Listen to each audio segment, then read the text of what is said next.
Hello दोस्तों, स्वागत है एक और चुनावी वीडियो में। दोस्तों, उत्तर प्रदेश के चुनाव के बारे में इस सीरीज में हम जान रहे हैं और ये वीडियो होने वाला है उत्तर प्रदेश के शामली जिले पर। क्या दोस्तों, इस वीडियो में हम शामली की सीटों पर एनालिसिस करने वाले हैं कि इन सीटों पर पिछले चुनाव में किस पार्टी की जीत हुई और आने वाले विधानसभा चुनाव में यहाँ से किस पार्टी का दबदबा रह सकता है। दोस्तों, इसके अलावा कुछ और आंकड़े हमारे पास हैं। सारे आंकड़ों के बारे में आपको इस वीडियो में हम अच्छे से जानकारी देने वाले। तो दोस्तों, आप इस वीडियो को पूरा देखिएगा। तो चलिए इस वीडियो की हम शुरुआत करते हैं और जानते हैं शामली की सीटों के बारे में। अगर मैं शामली के जिले के बारे में बात करूं तो शामली उत्तर प्रदेश के नए बनाए गए जिलों में से एक है। इससे पूर्व में देखूं तो ये मुजफ्फरनगर की एक तहसील हुआ करती थी और इस नए जिले का निर्माण 28 सितंबर 2011 को प्रबोधनगर नाम से की गई थी, लेकिन जुलाई 2012 में इसका नाम बदलकर शामली कर दिया गया था। अगर मौजूद वक्त की मैं बात करूं तो शामली में टोटल 3 विधानसभा सीटें, एक थाना भवन, शामली और केरना। वीडियो में इन तीनों सीटों के बारे में हम जानेंगे कि यहाँ से क्या आंकड़े रह सकते हैं आने वाले विधानसभा चुनाव में।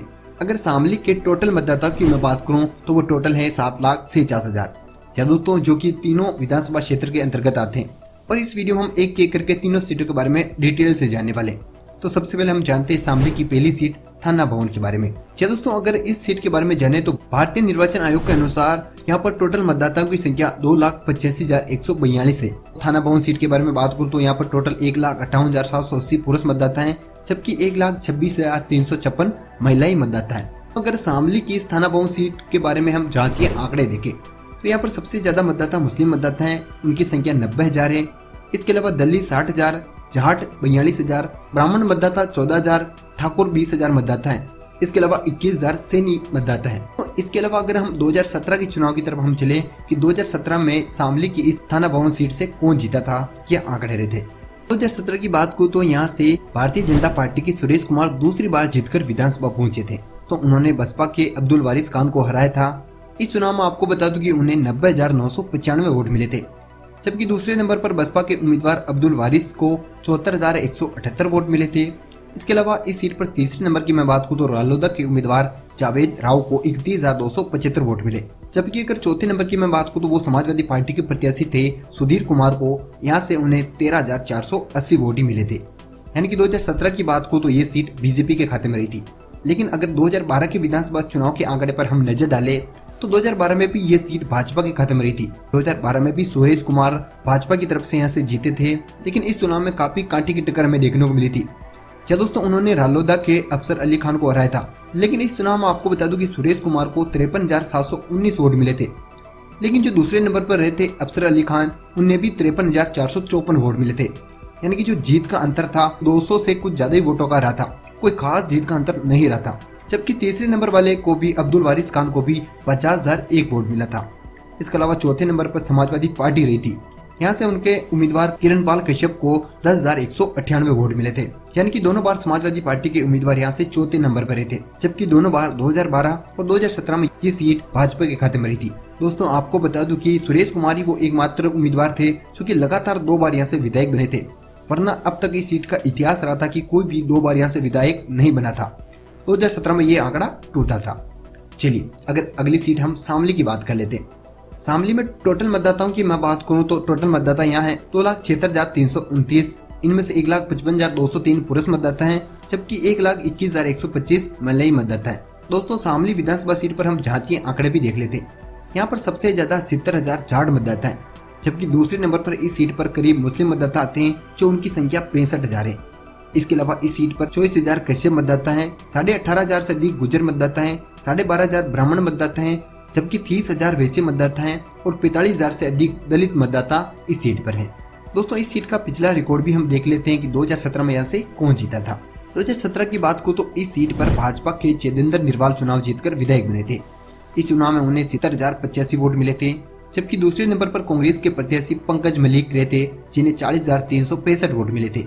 जबकि इसी सीट पर अगर थर्ड नंबर की बात को तो रालोदा के विजेंद्र सिंह को 33,551 वोट मिला। वहीं चौथे नंबर पर मनीष कुमार थे, जिन्हें 33,551 वोट मिले थे। यानी कि थर्ड और फोर्थ को बराबर वोट मिले थे। दोस्तों, इसके अलावा अगर हम 2012 के चुनाव की भी बात कर लेते हैं, 2012 में ये सीट रही थी कांग्रेस के खाते में। क्या दोस्तों, कांग्रेस के पंकज मलिक यहाँ से विधायक बने थे। उन्होंने समाजवादी पार्टी के वीरेंद्र सिंह को हराया था। इस चुनाव की मैं बात करूं तो पंकज मलिक को 53,946 वोट मिले थे, जबकि दूसरे नंबर की मैं बात करूं तो समाजवादी पार्टी के प्रत्याशी वीरेंद्र सिंह को 50,206 वोट मिले थे। वहीं थर्ड नंबर की मैं बात करूं तो बसपा के बलबीर सिंह को 45,597 वोट मिले थे। चौथे नंबर की मैं बात करूं तो भाजपा के प्रत्याशी सत्येंद्र वर्मा रहे थे, जिन्हें यहाँ 9,105 वोट मिले थे। तो दोस्तों ये थी दूसरी सीट शामली के बारे में जानकारी, और तीसरी सीट के बारे में भी जानकारी ले लेते हैं, वहाँ किस प्रकार आंकड़े रहे थे। दोस्तों तीसरी सीट है कैराना। अगर कैराना की मैं बात करूँ तो यहाँ पर टोटल मतदाताओं की संख्या है 2,69,228, और इस सीट पर 1,49,306 पुरुष मतदाता हैं, जबकि 1,19,919 महिलाएं मतदाता हैं। अगर इस सीट का पिछले कुछ रिकॉर्ड हम देखें कि पिछले चुनाव में यहाँ से कौन जीता था, 2017 की मैं बात करूँ तो यहाँ से समाजवादी पार्टी के खाते में ये सीट रही थी। जी दोस्तों, नाहिद हसन यहाँ से चुनाव जीतकर विधायक बने थे। यहाँ से 98,830 वोट मिले थे, जबकि दूसरे नंबर पर मरगाल सिंह रहे थे, जो कि भाजपा के उम्मीदवार थे। उन्हें भी 77,668 वोट मिले थे। इसके अलावा थर्ड नंबर पर राष्ट्रीय लोकदल के उम्मीदवार अनिल कुमार थे, जिन्हें 19,992 वोट मिले, जबकि चौथे नंबर पर बसपा के दिवाकर देसवाल थे, जिन्हें 6,888 वोट ही मिले थे। दोस्तों ये था 17 के चुनाव के आंकड़े, लेकिन 2012 की बात करूं तो ये सीट भाजपा के खाते में रही थी।